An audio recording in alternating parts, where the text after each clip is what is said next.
고작 민간인 계집 주제! 감히 나한테 대들어? 여기는 내 구역이야. 내가 안 된다면 안 되는 거라고. 권력을 휘두르며 한 여성을 짓밟는 오만한 소령. 하지만 그가 모르는 게 하나 있었습니다. 자신의 앞에 선 그 여성이 자신의 모든 것을 순식간에 무너뜨릴 수 있는 사람이라는 것을. 과연 이 소령에게는 어떤 충격적인 반전이 기다리고 있을까요? 영상 보시기 전에 구독과 좋아요 한번 눌러주시면 세상 사연에 큰 힘이 됩니다. 무료로 할 수 있는 소중한 응원, 더 좋은 이야기로 보답하겠습니다. 이제 시작하겠습니다. 경기도 파주 제1보병사단 최전방 연대로 향하는 도로는 인적이 드물었다. 강혜윤은 렌터카 핸들을 잡고 국도를 따라 북쪽으로 올라가며 창밖 풍경을 바라보았다. 11월의 가을바람이 차갑게 불어왔다. 도로 양옆으로 펼쳐진 논밭은 이미 추수를 마친 상태였고 간간히 보이는 민가의 지붕 위로 연기가 피어올랐다. 민통선이 가까워질수록 군부대 관련 시설물들이 눈에 띄기 시작했다. 철책선, 감시초소, 그리고 민간인 통제 안내판들이 이곳이 여전히 휴전선 인접 지역임을 실감하게 했다. 강혜윤은 평범한 베이지색 트렌치 코트를 입고 있었다. 검은색 선글라스를 쓰고 머리는 단정하게 뒤로 묶었다. 겉보습만 보면 서울에서 온 평범한 직장 여성이었다. 군복도 없었고 계급장도 보이지 않았다. 그녀가 대한민국 육군 소장이며 육군본부 감찰실장이라는 사실을 아는 사람은 이 순간 아무도 없었다. 오늘 그녀는 장군이 아니었다. 그저 다친 남동생을 걱정하는 누나일 뿐이었다. 사흘 전 그녀는 동생 강민호 중위로부터 짧은 문자 메시지를 받았다. 누나, 괜찮아. 작전 중 발목 삐었는데 곧 나을 거야. 걱정 마. 짧은 문장이었지만 강혜윤은 그 뒤에 숨겨진 진실을 읽을 수 있었다. 강민호는 어려서부터 자신의 고통을 남에게 드러내지 않는 성격이었다. 특히 누나인 자신에게는 더욱 그랬다. 육군 사관학교를 졸업하고 소대장으로 부임한 지 이제 겨우 1년이 지난 동생이었다. 비무장지대 수색작전이라는 말에 강혜윤의 가슴은 철렁 내려앉았다. 그곳은 지뢰와 철책, 그리고 예측 불가능한 위험이 도사리고 있는 곳이었다. 강혜윤은 즉시 부대에 전화를 걸었다. 하지만 연대 행정보급관은 냉담한 목소리로 대답했다. 민간인 가족 면회는 사전 신청이 필요합니다. 절차를 거쳐주시기 바랍니다. 그녀가 소장이라는 신분을 밝히면 간단할 일이었다. 하지만 강혜윤은 그러지 않았다. 동생이 근무하는 부대에서 누나가 장군이라는 사실이 알려지면 강민호는 특별 대우를 받거나 동료들 사이에서 미묘한 시선을 받게 될 것이었다. 젊은 장교로서 자신의 길을 걸어가야 하는 동생에게 그런 부담을 주고 싶지 않았다. 그래서 강혜윤은 정식 절차를 밟았다. 민간인 가족 면회 신청서를 작성하고 신분증 사본을 제출했다. 이틀을 기다린 끝에 면회 허가가 나왔다. 오늘 오후 2시 제1보병사단 예하 모 연대 위병소로 방문하라는 공문이었다. 강혜윤은 계룡대 육군본부에서 차를 몰고 서울을 거쳐 파주까지 올라왔다. 편도 3시간이 넘는 거리였지만 동생을 보기 위해서라면 충분히 감수할 수 있는 시간이었다. 차창 밖으로 철책선이 더욱 가까이 보이기 시작했다. GPS 안내에 따라 좁은 국도로 진입하자 전방부대 특유의 삼엄한 분위기가 느껴졌다. 민간인 차량은 거의 보이지 않았고 군용 트럭과 지프차들이 도로를 오갔다. 저 멀리 초소가 보였고 그 앞에 제1보병사단 예하 모 연대라고 적힌 표지판이 서 있었다. 강혜윤은 차를 천천히 감속하며 부대 정문 쪽으로 다가갔다. 위병소 앞에는 헌병들이 보초를 서고 있었다. 그녀는 차에서 내려 가방을 챙겼다. 가방 안에는 면회 신청서, 신분증, 그리고 동생을 위해 준비한 몇 가지 생필품이 들어 있었다. 전방 부대에서는 물품 반입에도 엄격한 제한이 있다는 것을 알고 있었기에 허용되는 범위 내에서만 준비했다. 위병소로 향하는 그녀의 발걸음은 무겁지 않았지만 마음속에는 걱정이 가득했다. 발목을 다쳤다는 동생이 제대로 치료를 받고 있는지, 부대에서 잘 지내고 있는지, 상급자들은 그를 어떻게 대하는지. 육군본부에서 일하며 수많은 부대 감찰을 진행했던 강혜윤은 일선 부대의 현실을 누구보다 잘 알고 있었다. 특히 최전방 부대는 물자도 부족하고 환경도 열악했다. 다친 장교라 해도 제대로 쉴 수 있는 공간조차 부족한 경우가 많았다. 그녀는 선글라스 너머로 위병소를 바라보았다. 콘크리트로 지어진 건물은 오래되어 보였고 페인트는 곳곳이 벗겨져 있었다. 출입문 옆에는 민간인 출입 통제 허가증 지참 필수라고 적힌 경고 표지판이 붙어 있었다. 강혜윤은 가방에서 면회 신청서를 꺼내 들고 위병소 쪽으로 걸어갔다. 위병소 입구에서 보초를 서던 일병이 그녀를 발견하고는 긴장한 표정으로 내부를 향해 보고하는 모습이 보였다. 곧이어 위병소 안에서 한 명의 장교가 나왔다. 대위 계급장을 단 남자였다. 그는 강혜윤을 위아래로 훑어보더니 미간을 찌푸렸다. 그의 이름표에는 최정민이라고 적혀 있었고 보안과장이라는 직책이 표시되어 있었다. 최정민 대위는 불쾌한 표정으로 입을 열었다. 면회 신청하신 분입니까? 강혜윤은 고개를 끄덕이며 서류를 내밀었다. 네, 강민호 중위 면회 신청한 강혜윤입니다. 최 대위는 서류를 건성으로 훑어보더니 비웃듯이 말했다. 아줌마, 여기가 어디라고 함부로 들어오려고 합니까? 민간인은 절차대로 신청해도 안 될 때가 있는 법입니다. 강혜윤은 차분하게 대답했다.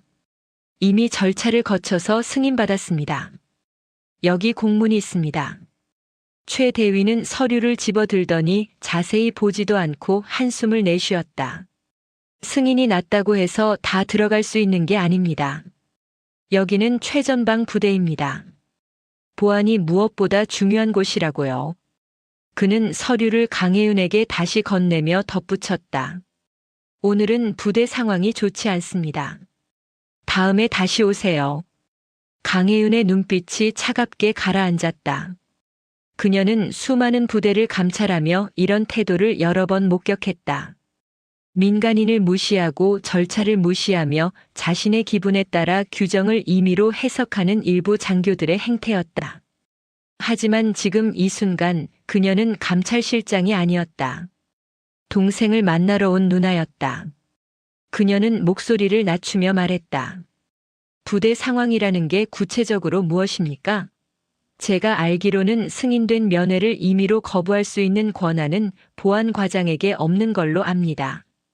최 대위의 얼굴이 붉어졌다. 뭐라고요?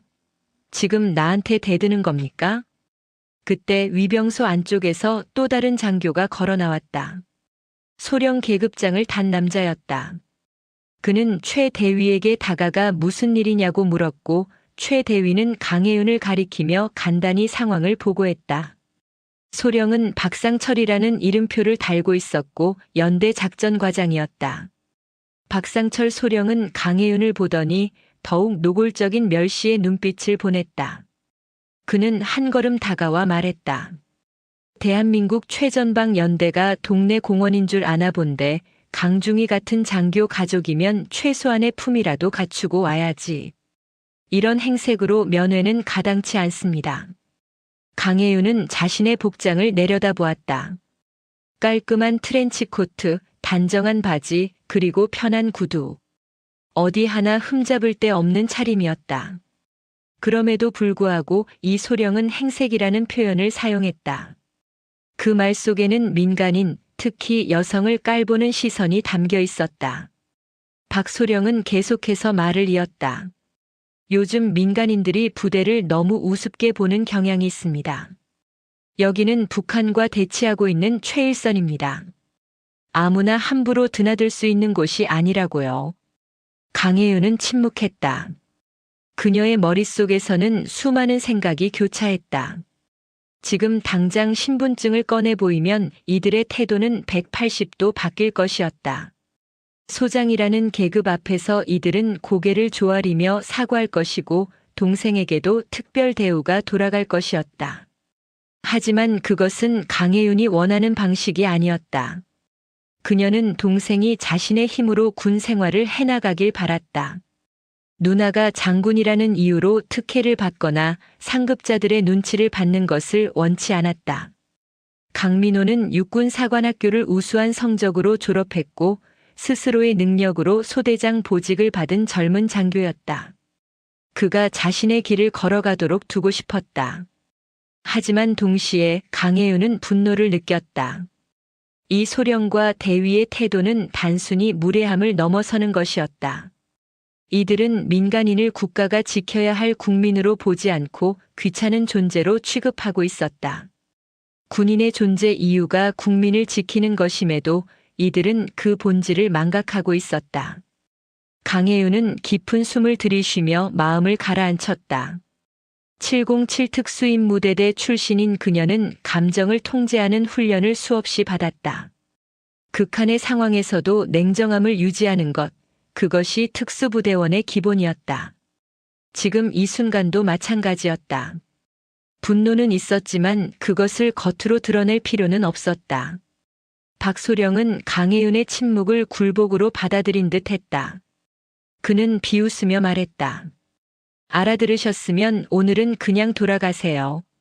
다음에 제대로 준비해서 오십시오. 그는 말을 마치며 강혜윤의 어깨를 손으로 밀쳐냈다. 박상철 소령의 손이 강혜윤의 어깨를 밀쳐낸 순간 위병소 앞의 공기가 미묘하게 변했다.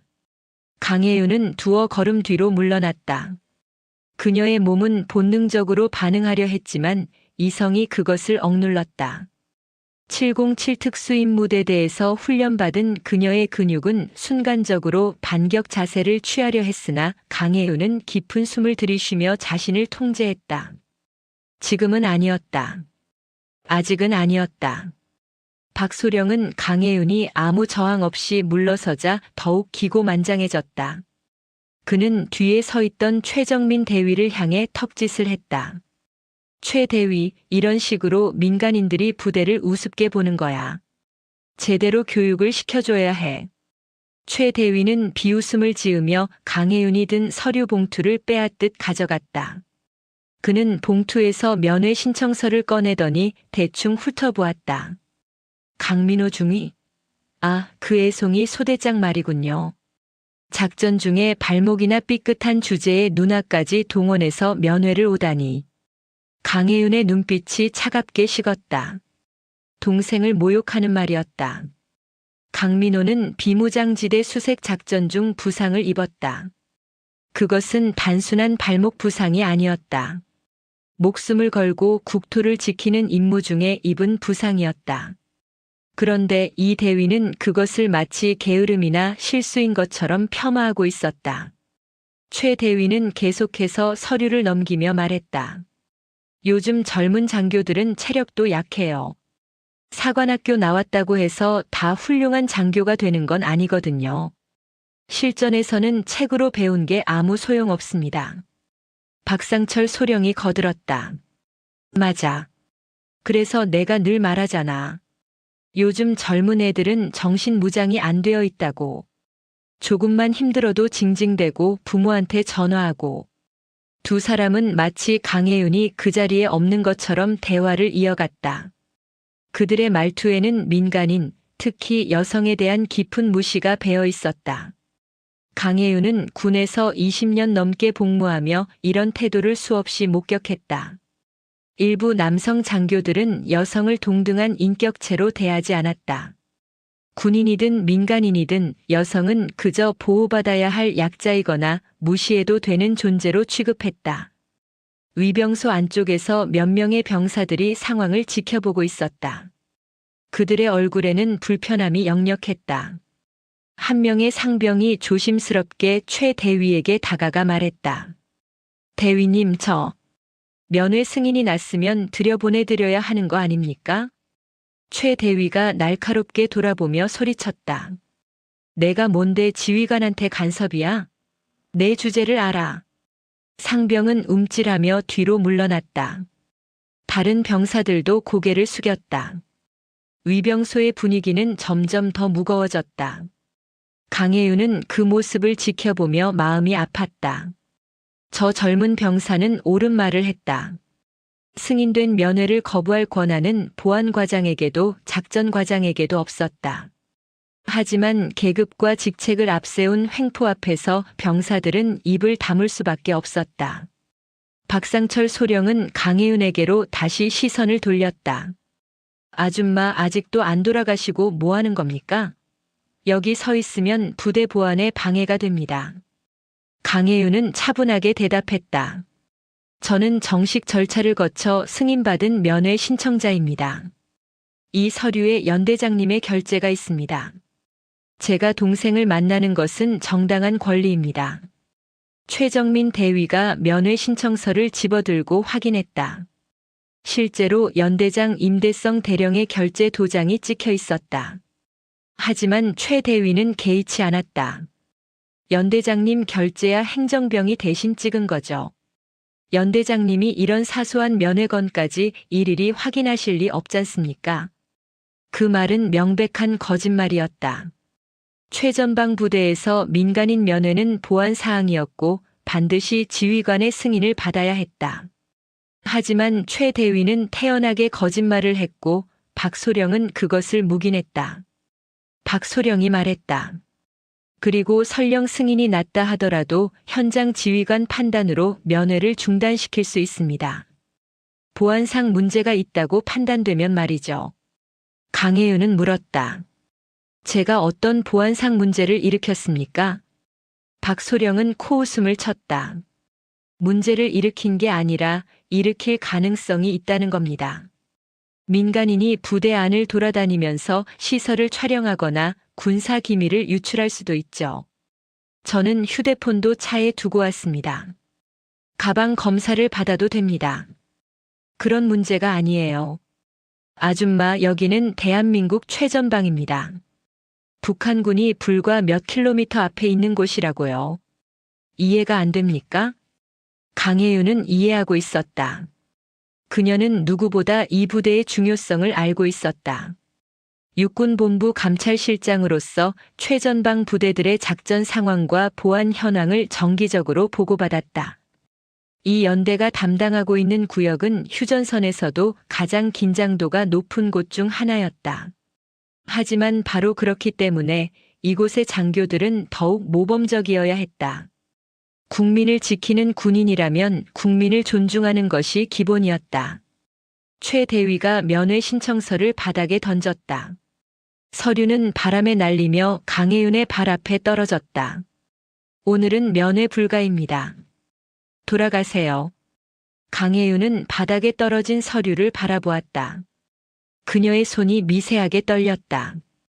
분노가 아니었다. 슬픔이었다. 저 서류는 단순한 종이가 아니었다. 그것은 다친 동생을 걱정하는 누나의 마음이 담긴 것이었고 국민이 국가에 정당하게 요청한 권리의 증표였다. 그것을 저렇게 함부로 다루는 행위는 단순히 강혜윤 개인을 모욕하는 것을 넘어서는 것이었다. 강혜윤은 천천히 몸을 숙여 서류를 주워들었다. 그녀는 서류의 먼지를 털어내며 말했다. 소령님, 대위님. 두 분 다 대한민국 육군 장교이십니다. 장교는 국민의 생명과 재산을 지키기 위해 존재합니다. 저는 지금 국민으로서 정당한 권리를 행사하고 있습니다. 박상철 소령의 얼굴이 일그러졌다. 뭐? 지금 나한테 훈계하는 겁니까? 고작 민간인 주제에? 저는 훈계가 아니라 사실을 말씀드린 겁니다. 사실? 웃기고 있네. 여기서 사실은 내가 소령이고 당신은 아무것도 아닌 민간인이라는 겁니다. 여기는 내 관할 구역이에요. 내가 안 된다면 안 되는 겁니다. 최정민 대위가 거들었다. 소령님, 이런 사람한테 더 이상 시간 낭비하지 마시죠. 헌병을 불러서 내보내겠습니다. 박소령이 고개를 끄덕였다. 그래, 그렇게 해. 그리고 앞으로 강민호 중위 가족 면회는 전부 불어 처리하도록. 강혜윤의 눈빛이 차갑게 가라앉았다. 동생의 면회까지 막으시겠다는 겁니까? 당연하죠. 이런 몰상식한 가족을 둔 장교는 특별관리 대상입니다. 군 기강을 위해서라도 필요한 조치예요. 그 말은 명백한 보복이었다. 개인적인 감정으로 한 명의 장교를 표적 삼겠다는 선언이었다. 강혜윤은 군 생활을 하며 이런 부조리를 수없이 목격했다. 상급자의 비위를 거슬렀다는 이유로 불이익을 받는 장교들, 정당한 권리를 주장했다가 찍혀서 진급에서 누락되는 경우들. 그것이 바로 강혜윤이 감찰실장으로서 근절하려고 노력해온 적폐였다. 위병소 안쪽에서 지켜보던 한 명의 중사가 조심스럽게 나섰다. 소령님, 그건 좀 과하신 것 같습니다. 강 중위님은 비무장지대 수색 작전 중에 부상을 입으셨습니다. 가족 면회를 막는 것은. 박상철 소령이 날카롭게 소리쳤다. 중사, 내가 감히 지휘관 결정에 이의를 제기해? 영창 가고 싶어? 중사는 입을 다물었다. 그의 얼굴에는 분노와 무력감이 동시에 떠올랐다. 다른 병사들도 고개를 숙인 채 아무 말도 하지 못했다. 계급이라는 절대 권력 앞에서 정의는 힘을 잃었다. 강혜윤은 그 모습을 지켜보며 깨달았다. 이것은 단순히 자신과 동생의 문제가 아니었다. 이 부대 전체의 문제였다. 박상철 소령과 최정민 대위 같은 인물들이 권력을 휘두르는 한 이곳의 병사들과 하급 장교들은 계속해서 부조리를 겪을 것이었다. 정의로운 말을 한 상병은 질책을 받았고 용기를 낸 중사는 영창으로 위협받았다. 최정민 대위가 위병소 안으로 들어가며 소리쳤다. 헌병 나와. 민간인 불법 침입 시도 건으로 조치하겠다. 강혜윤은 한 발짝도 움직이지 않았다. 그녀는 자신이 서 있는 곳이 정확히 부대 정문방, 민간인 구역임을 알고 있었다. 불법 침입이라는 말 자체가 성립되지 않았다. 하지만 박소령과 최 대위는 그런 것조차 개의치 않았다. 그들에게는 힘이 곧 법이었다. 위병소에서 2명의 헌병이 나왔다. 그들은 강혜윤을 보며 난처한 표정을 지었다. 한 명의 헌병 병장이 조심스럽게 박소령에게 물었다. 소령님, 저분이 부대 안으로 들어온 것은 아닌 것 같은데요. 박소령이 화를 냈다. 들어오려고 시도한 것 자체가 문제라고. 빨리 저 사람 내보내. 헌병들은 망설였다. 그들도 알고 있었다. 이것은 부당한 명령이라는 것을. 하지만 소령의 명령을 거부할 수 있는 병사는 없었다. 헌병 병장이 강혜윤에게 다가와 조심스럽게 말했다. 죄송합니다만 오늘은 돌아가 주시겠습니까? 강혜윤은 그 젊은 병사의 눈을 보았다. 그의 눈에는 미안함이 가득했다. 그는 단지 명령을 따를 뿐이었다. 강혜윤은 고개를 끄덕이려 했다. 더 이상 이 젊은 병사들을 곤란하게 만들고 싶지 않았다. 하지만 바로 그때 박상철 소령이 다시 한번 강혜윤에게 다가왔다. 그는 비웃는 표정으로 말했다. 이제야 정신을 차렸군. 처음부터 이렇게 나올 것이지. 쓸데없이 시간만 낭비했어. 그는 말을 마치며 강혜윤의 어깨를 다시 한번 밀쳤다. 이번에는 더 강하게. 강혜윤의 몸이 뒤로 휘청거렸다. 그 순간 무언가가 끊어졌다. 박상철 소령의 손이 강혜윤의 어깨를 밀치는 순간 시간이 느리게 흐르는 것처럼 느껴졌다. 강혜윤의 몸은 본능적으로 반응했다. 707 특수임무대대에서 10여 년간 단련된 몸은 의식보다 빠르게 움직였다. 그녀의 오른손이 번개처럼 올라가 박소령의 손목을 낚아챘다. 그리고 동시에 왼손으로 그의 팔꿈치를 제압하며 몸을 틀었다. 박소령은 무슨 일이 벌어지는지 깨닫기도 전에 자신의 팔이 비틀리는 것을 느꼈다. 관절이 역방향으로 꺾이며 극심한 통증이 밀려왔다. 강혜윤은 정확하게 관절의 약점을 공략했다. 그녀는 박소령의 몸의 중심을 무너뜨리며 그대로 바닥으로 내리꽂았다.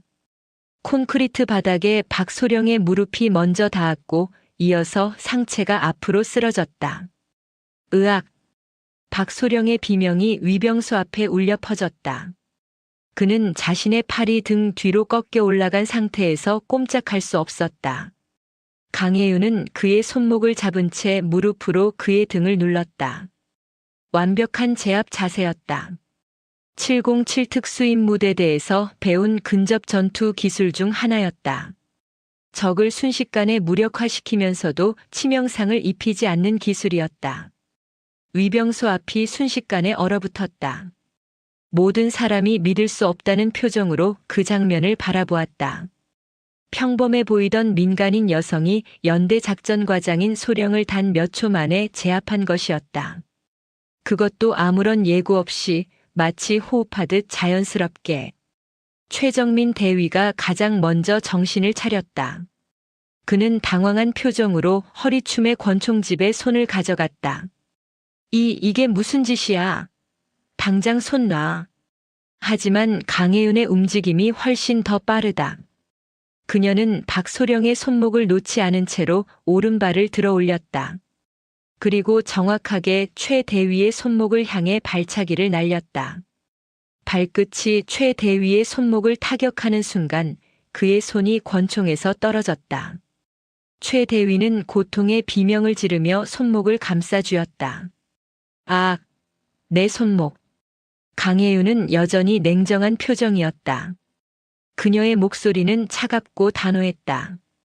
군복을 입었다고 해서 국민을 발 아래로 보는 오만함은 누구에게 배운 것입니까? 위병소 주변에 있던 헌병들이 당황하여 움직였다. 병장이 소총의 손을 가져가려 했지만 옆에 있던 중사가 그를 막았다. 중사는 상황을 정확하게 파악하고 있었다. 저 여성은 명백히 군사 훈련을 받은 사람이었다. 그것도 보통 수준이 아니었다.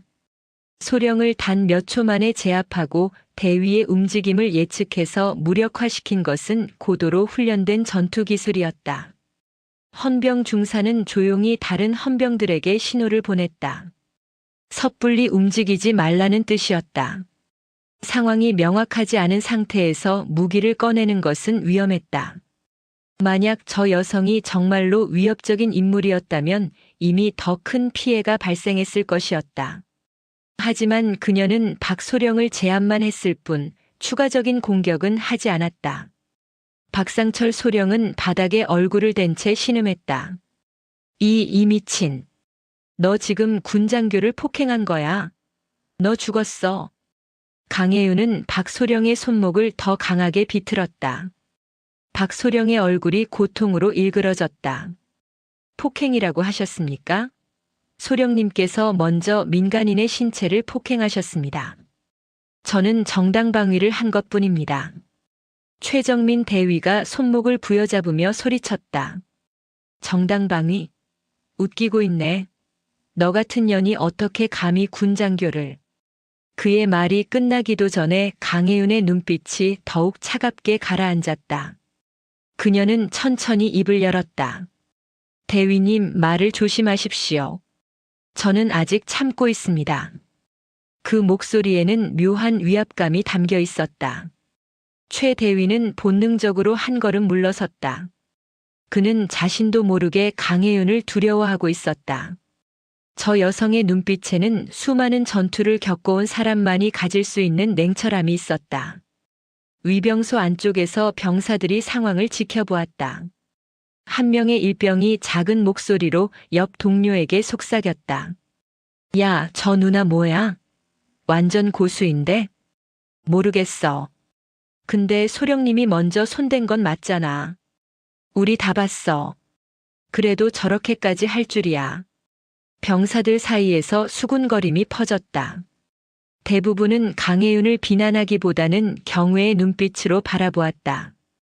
평소 거만하게 굴던 박소령이 바닥에 엎드려 있는 모습은 어떤 면에서는 통쾌하기까지 했다. 물론 감히 소리내어 말할 수는 없었지만 그때 부대 안쪽에서 누군가 달려오는 소리가 들렸다. 누나, 누나. 강혜윤의 눈빛이 미세하게 흔들렸다. 그녀는 그 목소리를 알아보았다. 강민호였다.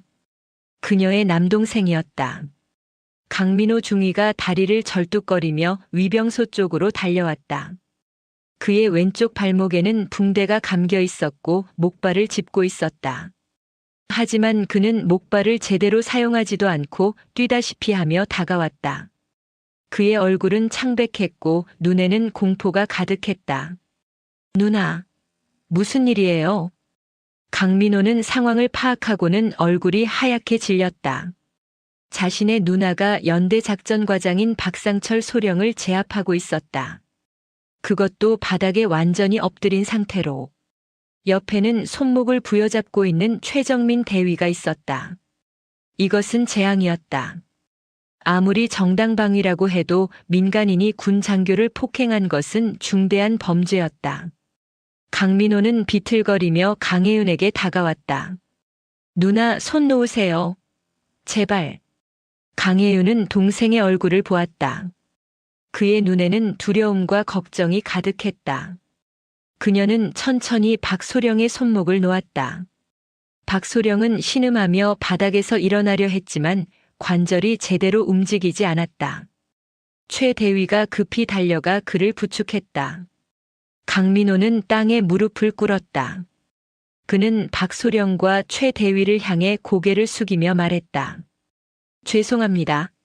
정말 죄송합니다. 제 누나가 정신이 없었습니다. 모든 책임은 제가 지겠습니다.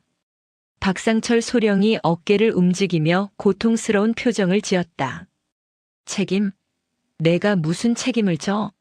이건 명백한 군장교 폭행이야. 경찰에 신고하고 군 검찰에도 보고할 거야. 강민호의 얼굴에서 혈색이 완전히 사라졌다. 그는 필사적으로 사과했다. 소령님, 제발 용서해 주십시오. 누나가 잘못했습니다. 제가 대신 벌을 받겠습니다. 최정민 대위가 비웃었다. 내가 대신 벌을 받는다고? 중위, 이건 내가 어떻게 할 수 있는 문제가 아니야. 이건 범죄라고. 강민호는 더욱 깊게 고개를 숙였다. 그의 어깨가 떨렸다. 강혜윤은 그런 동생의 모습을 보며 가슴이 아팠다. 동생은 자신 때문에 곤경에 처할 것을 두려워하고 있었다. 상급자들에게 찍히면 앞으로의 군 생활이 어떻게 될지 걱정하고 있었다. 강혜윤은 조용히 트렌치코트 안주머니에 손을 넣었다. 그녀는 원하지 않았지만 이제는 밝힐 때가 된 것 같았다. 더 이상 동생이 고통받는 모습을 볼 수 없었다. 박상철 소령이 계속해서 위협했다. 강중위, 너도 같이 책임질 각오를 해. 가족 관리도 제대로 못하는 놈이 무슨 소대장이야? 강민호는 아무 말도 하지 못했다. 그는 단지 고개를 숙인 채 떨고 있을 뿐이었다. 강혜윤은 더 이상 참을 수 없었다. 그녀는 안주머니에서 지갑을 꺼냈다. 그리고 그 안에서 한 장의 신분증을 꺼내 들었다. 그것은 평범한 주민등록증이 아니었다. 군인 신분증이었다. 대한민국 육군 장성 신분증이었다. 강혜윤은 신분증을 박상철 소령과 최정민 대위의 눈앞에 들이밀었다. 육군 소장 강혜윤입니다. 신분증에는 선명하게 그녀의 사진과 함께 계급이 새겨져 있었다. 소장. 그리고 무궁화 2개가 은빛으로 빛났다. 그 아래에는 소속이 적혀 있었다. 육군본부 감찰실장. 박상철 소령과 최정민 대위의 얼굴에서 모든 혈색이 사라졌다. 그들의 눈이 신분증을 응시한 채 굳어졌다. 입이 벌어졌지만 아무 소리도 나오지 않았다. 심장이 멎는 것 같은 공포가 밀려왔다. 소장. 그것도 육군본부 감찰실장. 그들이 방금 폭행하고 모욕하고 위협했던 사람은 대한민국 육군에서 손꼽히는 고위 장성이었다. 그것도 군 기강과 부조리를 감찰하는 최고 책임자였다. 최정민 대위의 손에서 힘이 빠져 박소령을 놓칠 뻔했다. 박소령은 바닥에 주저앉으며 신음했다. 하지만 그 신음은 더 이상 고통 때문이 아니었다. 그것은 절망의 소리였다. 위병소 주변의 모든 병사들이 상황을 파악하고는 경직되었다. 헌병들은 자세를 바르게 하고 거수경례 자세를 취했다. 다른 병사들도 마찬가지였다. 소장이 왔다. 그것도 감찰실장이. 강민호 중위는 믿을 수 없다는 표정으로 누나를 올려다보았다. 그는 누나가 장교인 것은 알고 있었다. 하지만 소장이라는 것은 몰랐다.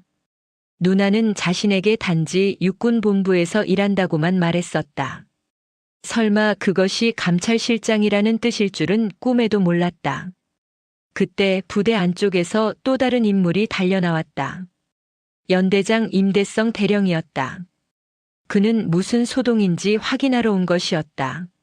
하지만 위병소 앞의 광경을 보는 순간 그의 발걸음이 멈췄다. 거기에는 바닥에 주저앉은 박상철 소령과 손목을 부여잡은 최정민 대위가 있었다. 그리고 그 앞에 평범한 옷차림의 여성이 서 있었다. 그녀의 손에는 육군 장성 신분증이 들려 있었다. 임대성 대령의 얼굴이 순식간에 사색이 되었다. 임대성 대령은 위병소 앞의 광경을 보는 순간 모든 상황을 직감적으로 파악했다. 그의 시선이 강혜윤의 손에 들린 신분증으로 향했다. 거리가 멀어서 세부 내용은 보이지 않았지만 저것이 일반 신분증이 아니라는 것은 알 수 있었다. 군 장성 신분증 특유의 형태와 색깔이었다. 임대성 대령은 군 생활 25년 동안 수많은 상황을 겪었다. 전방 부대에서 소대장으로 시작해 중대장, 대대장을 거쳐 이제 연대장까지 올라온 그였다. 그는 위기 상황을 감지하는 능력이 뛰어났다. 그리고 지금 이 순간 그의 모든 감각이 경고음을 울리고 있었다. 그는 즉시 위병소 쪽으로 달려갔다. 다가가면서 상황이 점점 더 명확해졌다. 박상철 소령이 바닥에 주저앉아 있었고 최정민 대위는 손목을 부여잡고 있었다. 강민호 중위는 무릎을 꿇은 채 경악한 표정이었다. 그리고 그 앞에 평범한 복장의 여성이 서 있었는데 그녀의 손에는 명백히 군 신분증이 들려 있었다. 임대성 대령이 위병소 앞에 도착했을 때 강혜윤이 천천히 그를 향해 고개를 돌렸다. 두 사람의 시선이 마주쳤다. 임 대령은 그 눈빛을 보는 순간 온몸에 전율이 흘렀다. 저것은 수많은 전투와 작전을 겪어온 사람의 눈이었다. 그리고 무엇보다 절대적인 권위를 가진 지휘관의 눈이었다. 강혜윤은 임대성 대령에게도 신분증을 보여주었다. 임 대령은 신분증의 내용을 확인하는 순간 심장이 내려앉는 것을 느꼈다. 육군 소장, 육군본부 감찰실장 강혜윤. 그의 얼굴에서 모든 혈색이 사라졌다. 감찰실장이 자신의 부대에 왔다. 그것도 신분을 숨긴 채로.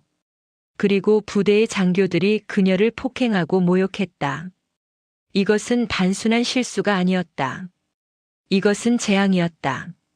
임대성 대령은 즉각 자세를 바로잡고 거수 경례를 붙였다. 경례. 제1보병사단 예하모 연대장 임대성 대령 소장님께 보고드립니다. 그의 목소리는 떨리고 있었다. 위병소 주변의 모든 병사들도 일제히 경례 자세를 취했다. 헌병들, 행정병들, 그리고 멀리서 지켜보던 모든 장병들이 차렷 자세로 섰다. 강혜윤은 경례를 받으며 고개를 끄덕였다. 편히 하십시오. 임 대령은 경례를 내리며 상황을 파악하려 했다. 박상철 소령과 최정민 대위의 상태를 보니 무슨 일이 있었는지 대략 짐작이 갔다. 그들이 소장님을 민간인으로 오인하고 무례하게 대했을 것이었다. 아니, 무례함을 넘어서 폭행까지 했을 가능성이 높았다. 임대성 대령은 즉시 박소령과 최 대위를 향해 날카롭게 소리쳤다. 박소령, 최 대위, 지금 당장 차렷 자세. 박상철 소령은 비틀거리며 일어나려 했다. 하지만 관절이 제대로 움직이지 않았고 다리에 힘이 들어가지 않았다. 그는 간신히 일어섰지만 곧 다시 무릎이 꺾일 것 같았다. 최정민 대위도 손목을 부여잡은 채 억지로 자세를 바로잡았다. 임 대령은 강혜윤에게 고개를 숙이며 말했다. 소장님 미처 몰라 배웠습니다. 연대장으로서 부대 기강 회의에 대한 모든 책임은 제게 있습니다.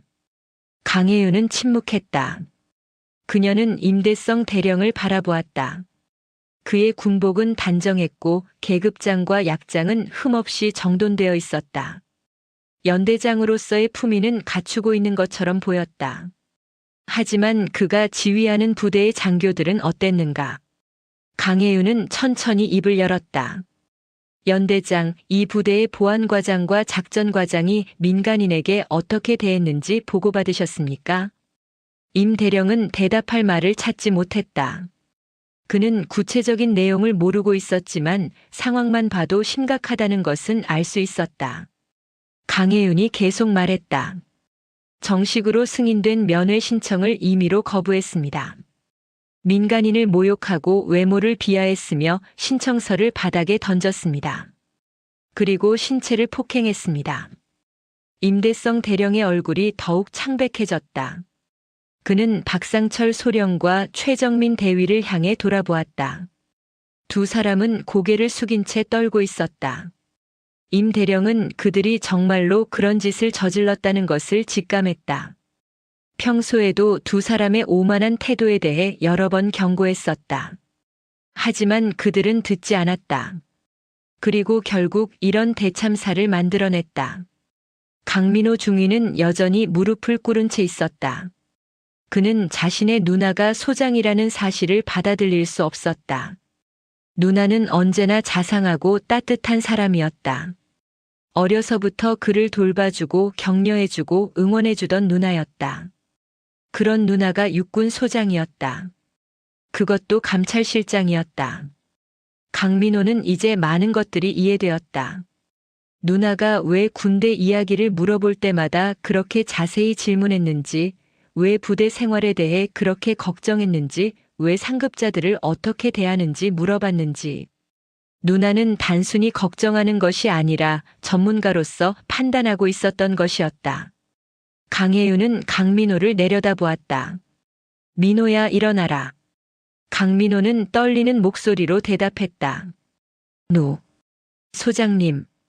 일어나라고 했다. 강민호는 천천히 일어났다. 그는 다친 발목 때문에 비틀거렸지만 억지로 자세를 바로잡았다. 강혜윤은 동생의 발목을 보았다. 붕대가 제대로 감기지 않았고 부기가 심해 보였다. 강혜윤이 임대성 대령에게 물었다. 저 중위는 비무장지대 수색 작전 중 부상을 입었다고 들었습니다. 제대로 치료를 받았습니까? 임 대령은 당황하며 대답했다. 예, 군의관의 진료를 받았습니다. 입원은 시켰습니까? 전방 부대 특성상 후방 병원으로 후송하기가. 강혜윤의 눈빛이 차갑게 가라앉았다. 전방 부대라고 해서 부상당한 장교를 제대로 치료하지 않아도 된다는 말입니까?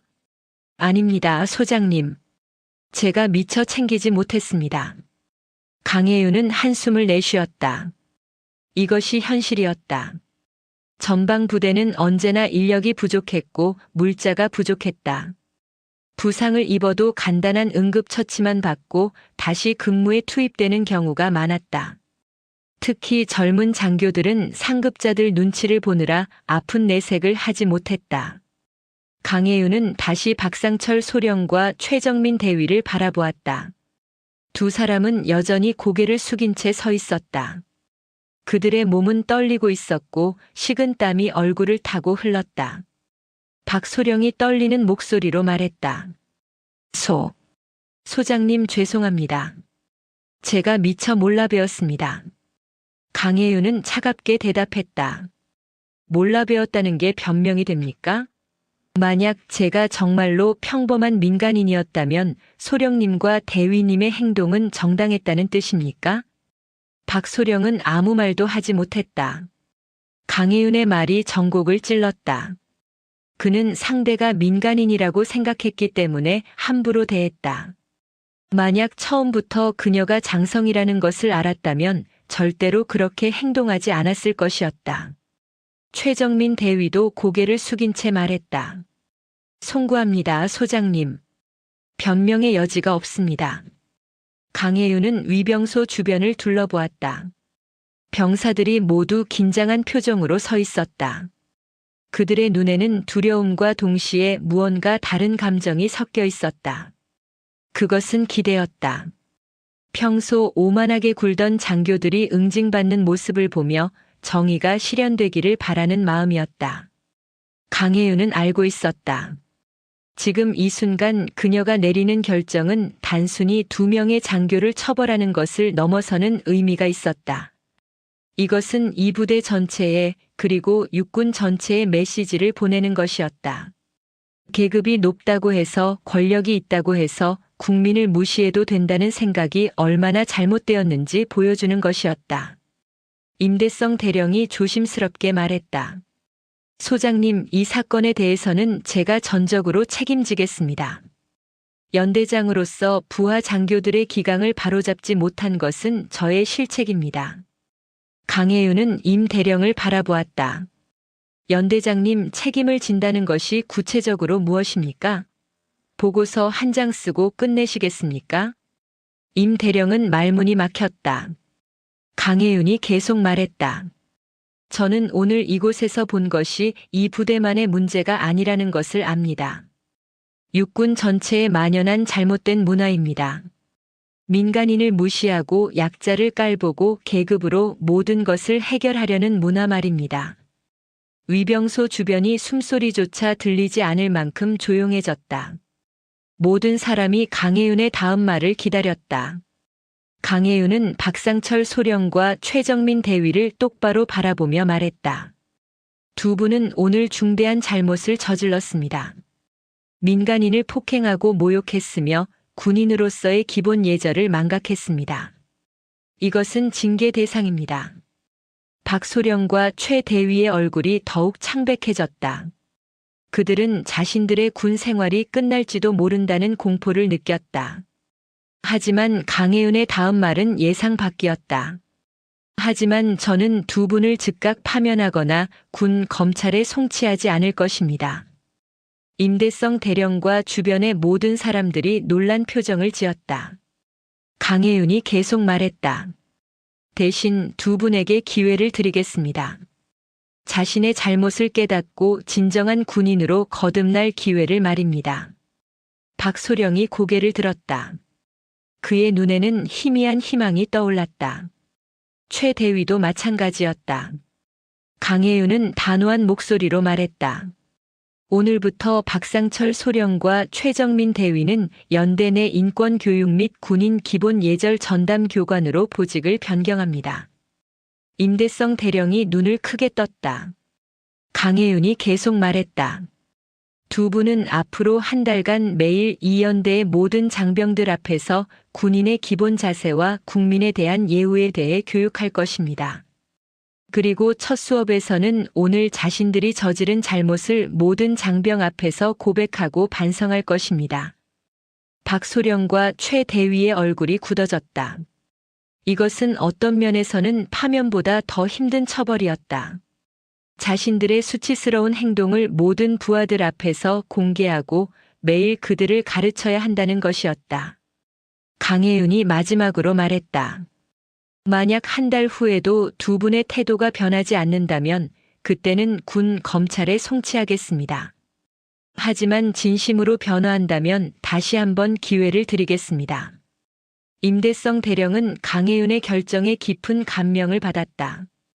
이것은 단순한 처벌이 아니었다. 이것은 교육이었고 개혁이었다. 잘못을 저지른 사람들에게 벌을 주는 것이 아니라 그들을 변화시켜 부대 전체를 바꾸겠다는 의지였다. 강혜윤은 모든 장병들을 향해 말했다. 여러분, 군인의 존재 이유는 국민을 지키는 것입니다. 국민을 무시하는 군인은 군인이 아닙니다. 이것을 절대 잊지 마십시오. 위병소 앞의 모든 장병들이 우렁찬 목소리로 대답했다. 명심하겠습니다. 강혜윤이 처분을 내린 그날 오후 연대 본부에서는 긴급 지휘관 회의가 소집되었다. 임대성 대령은 모든 대대장과 주요 참모들을 소집했다. 회의실에는 긴장감이 흘렀다. 육군본부 감찰실장이 부대를 방문했고 중대한 사건이 발생했다는 소문이 이미 연대 전체에 퍼져 있었다. 임 대령은 회의를 시작하며 오늘 있었던 일을 상세히 설명했다. 박상철 소령과 최정민 대위가 민간인으로 위장한 감찰실장을 폭행하고 모욕한 사건, 그리고 강혜윤 소장이 내린 파격적인 처분에 대해서 회의실의 장교들은 경악했다. 일부는 믿을 수 없다는 표정이었고 일부는 고개를 숙였다. 자신들도 비슷한 태도로 민간인을 대한 적이 있었기 때문이었다. 임 대령은 단호하게 말했다. 여러분, 이번 사건은 우리 연대만의 문제가 아닙니다. 육군 전체가 안고 있는 문제입니다. 소장님께서는 우리에게 기회를 주셨습니다. 이 기회를 통해 우리 부대를 완전히 바꿔야 합니다. 그는 즉시 실행 계획을 수립했다. 박상철 소령과 최정민 대위는 다음 날부터 인권교육 전담 교관으로 활동을 시작할 것이었다. 연대 전체 장병을 대상으로 매일 2시간씩 교육을 진행하며 첫 수업에서는 자신들의 잘못을 고백해야 했다. 다음 날 아침 연대 강당에는 200여 명의 장병들이 모였다. 첫 번째 교육 대상은 연대 본부와 제1대대 소속 병사들이었다. 무대 위에는 박상철 소령과 최정민 대위가 서 있었다. 두 사람의 얼굴은 창백했고 손은 떨리고 있었다. 박소령이 먼저 입을 열었다. 저는 어제 중대한 잘못을 저질렀습니다. 그의 목소리는 떨렸다. 정식으로 면회 승인을 받고 온 민간인을 임의로 거부했고 모욕했으며 신체를 폭행했습니다. 강당 안의 병사들이 웅성거렸다. 박소령이 계속 말했다. 그분은 육군본부 감찰실장이신 강혜윤 소장님이셨습니다.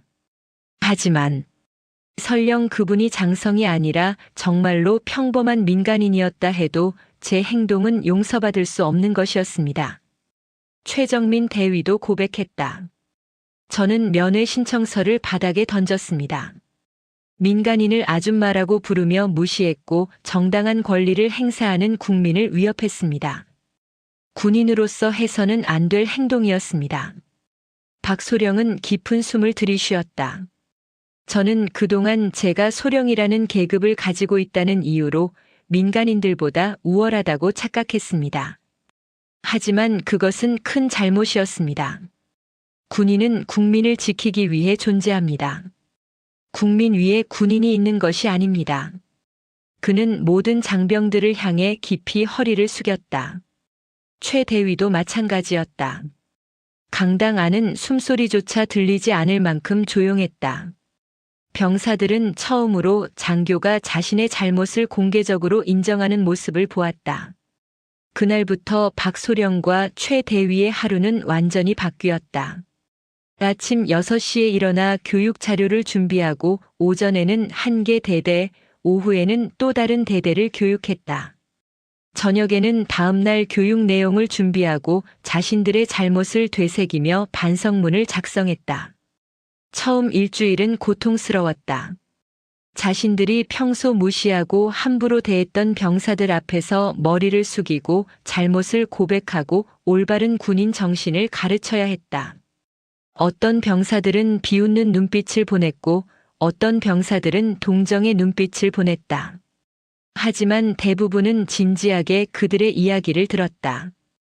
교육 내용은 단순했지만 본질적이었다. 군인의 존재 이유, 국민과 군대의 관계, 계급의 의미, 그리고 진정한 리더십이 무엇인지. 박소령과 최 대위는 교육을 준비하며 자신들이 그동안 얼마나 이런 것들을 망각하고 살았는지 깨달았다. 2주일이 지나자 변화가 시작되었다. 박상철 소령의 목소리에서 떨림이 사라지고 확신이 담기기 시작했다. 그는 더 이상 형식적으로 교육하는 것이 아니라 진심으로 병사들에게 전하고 싶은 메시지를 말하고 있었다.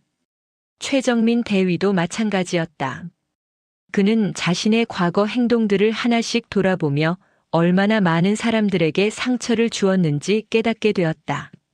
한편 강민호 중위는 강혜윤의 지시로 후방병원으로 후송되어 제대로 된 치료를 받았다. 발목 인대가 심하게 손상되어 있었고 제때 치료하지 않았다면 평생 후유증이 남을 수 있었다. 2주일간의 입원 치료 후 그는 부대로 돌아왔다. 발목은 완전히 회복되지는 않았지만 적어도 목발 없이 걸을 수 있게 되었다. 강민호는 부대로 돌아와 많은 변화를 목격했다. 박상철 소령과 최정민 대위가 매일 교육을 진행하고 있었고 부대 전체의 분위기가 달라지고 있었다. 장교들은 병사들을 대할 때 더욱 존중하는 태도를 보였고 병사들도 자신들이 단순한 명령 수행자가 아니라 국민을 지키는 군인이라는 자부심을 가지게 되었다. 위병소의 분위기도 완전히 바뀌었다. 새로 부임한 보안과장은 민간인 면회 신청을 정중하게 처리했고 헌병들도 예의 바르게 안내했다. 강민호가 가족 면회를 신청했을 때도 모든 과정이 신속하고 정중하게 이루어졌다. 3주일이 지난 어느 날 임대성 대령은 박상철 소령을 개인적으로 불렀다. 그는 박 소령의 변화를 지켜봐왔다. 박 소령 어떻습니까? 요즘 심경이. 박 소령은 잠시 침묵했다가 대답했다. 처음에는 수치스러웠습니다. 제가 저지른 잘못을 모든 사람 앞에서 고백해야 한다는 것이 견딜 수 없을 만큼 부끄러웠습니다. 그런데 지금은요? 박소령은 창밖을 바라보았다. 훈련장에서 병사들이 구보를 하고 있었다.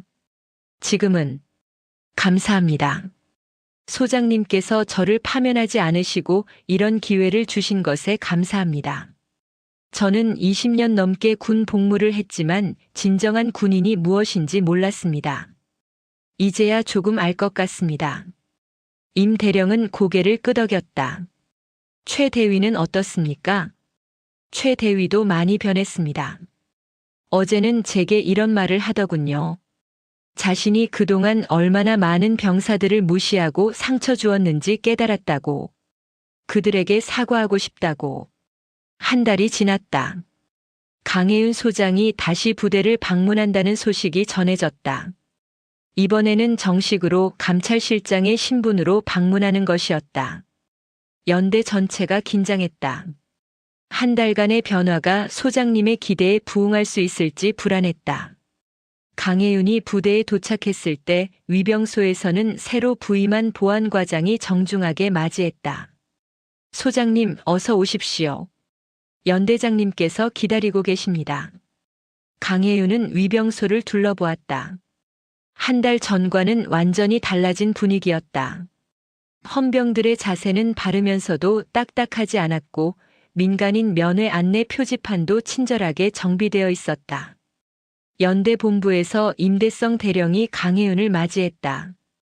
그는 한 달간의 변화를 보고했다. 박상철 소령과 최정민 대위의 교육활동, 부대 전체의 인권의식 향상, 민간인 면회 절차 개선 그리고 무엇보다 장병들의 의식 변화에 대해서 강혜윤은 박상철 소령과 최정민 대위를 직접 만났다. 두 사람은 한 달 전과는 완전히 다른 모습이었다. 얼굴에는 오만함 대신 겸손함이 있었고 눈빛에는 진정성이 담겨 있었다. 박소령이 말했다. 소장님, 지난 한 달은 제 인생에서 가장 힘들면서도 가장 의미 있는 시간이었습니다. 저는 이제 진정한 군인이 무엇인지 조금이나마 이해하게 되었습니다. 최 대위도 고개를 숙이며 말했다. 소장님께서 주신 기회를 헛되이 하지 않았습니다.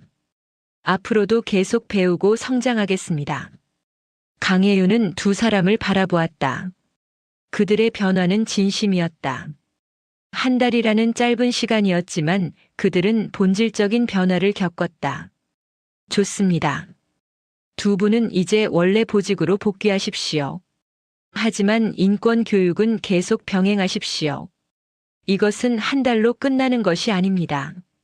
명심하겠습니다. 강혜윤은 강민호도 만났다. 동생의 발목은 거의 회복되었고 얼굴에는 건강한 혈색이 돌았다. 강민호는 누나를 보며 미소 지었다. 누나. 아니, 소장님. 강혜윤은 부드럽게 웃었다. 여기서는 소장님이라고 불러야겠구나. 발목은 어떠니? 완전히 나았습니다. 소장님께서 제때 조치해 주신 덕분입니다. 잘 됐다. 앞으로도 건강 조심하고 훌륭한 장교가 되거라. 노력하겠습니다. 강혜윤은 연대 전체 간부들을 대상으로 짧은 훈시를 했다. 여러분, 한 달간 이 부대는 놀라운 변화를 이루었습니다.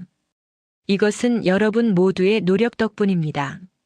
하지만 이것은 시작일 뿐입니다. 진정한 변화는 지속되어야 합니다. 그녀는 모든 장교들을 둘러보며 말을 이었다. 군인의 강함은 총과 계급장에서 나오는 것이 아닙니다. 진정한 강함은 국민을 향한 겸손과 품격에서 나옵니다. 여러분이 지키는 것은 땅이 아니라 사람입니다. 그것을 절대 잊지 마십시오. 명심하겠습니다. 오후 늦게 강혜윤은 부대를 떠나 계룡대로 향했다. 차를 몰며 파주를 빠져나가는 그녀의 마음은 한 달 전과는 달랐다. 한 달 전에는 분노와 실망이 있었다면 지금은 희망과 확신이 있었다. 한 달이라는 짧은 시간 동안 하나의 연대가 완전히 바뀌었다. 오만했던 장교들이 겸손해졌고 억압받던 병사들이 자부심을 갖게 되었다. 이것은 작은 변화였지만 의미 있는 변화였다. 강혜윤은 창밖으로 지는 해를 바라보았다. 휴전선 너머로 붉은 노을이 지고 있었다. 저 노을 아래에서 오늘도 수많은 장병들이 국토를 지키고 있었다. 그들이 진정한 군인 정신을 가지고 복무할 수 있도록 돕는 것, 그것이 감찰실장으로서 그녀의 임무였다. 그녀는 다시 한번 가슴 깊이 새겼다. 진정한 장군의 강함은 위압적인 힘의 과시가 아니라 국민을 향한 겸손과 품격에서 나온다는 진리를, 그리고 그 진리를 육군 전체에 퍼뜨리는 것이 그녀의 사명이라는 것을. 저 멀리 계룡대의 불빛이 보이기 시작했다. 강혜윤은 핸들을 꽉 쥐었다. 아직 갈 길이 멀었다. 하지만 오늘 파주에서 목격한 변화가 그녀에게 확신을 주었다. 변화는 가능하다. 진심과 노력이 있다면 썩은 문화도 바꿀 수 있다. 그녀는 앞을 향해 차를 몰았다. 내일이면 또 다른 부대를 감찰해야 했고 또 다른 문제들과 마주해야 했다. 하지만 그녀는 두렵지 않았다. 육군본부 감찰실장 강혜윤 소장은 대한민국 군대를 바꾸기 위해 오늘도 전진하고 있었다. 오늘 이야기 어떠셨나요? 진정한 강함은 큰 목소리나 높은 계급에서 나오는 것이 아니라 타인을 존중하는 겸손한 마음에서 나옵니다. 우리가 가진 권력과 지위는 남을 깔보기 위한 것이 아니라 더 큰 책임을 지기 위한 것임을 기억해야 합니다. 그리고 잘못을 인정하고 변화하는 용기야말로 진정한 성장의 시작입니다. 여러분의 하루도 품격 있는 하루가 되시길 바랍니다. 감사합니다. 영상이 재미있으셨다면 구독과 좋아요, 댓글까지 부탁드리고 오늘도 건강하고 행복한 하루 되시길 바랍니다.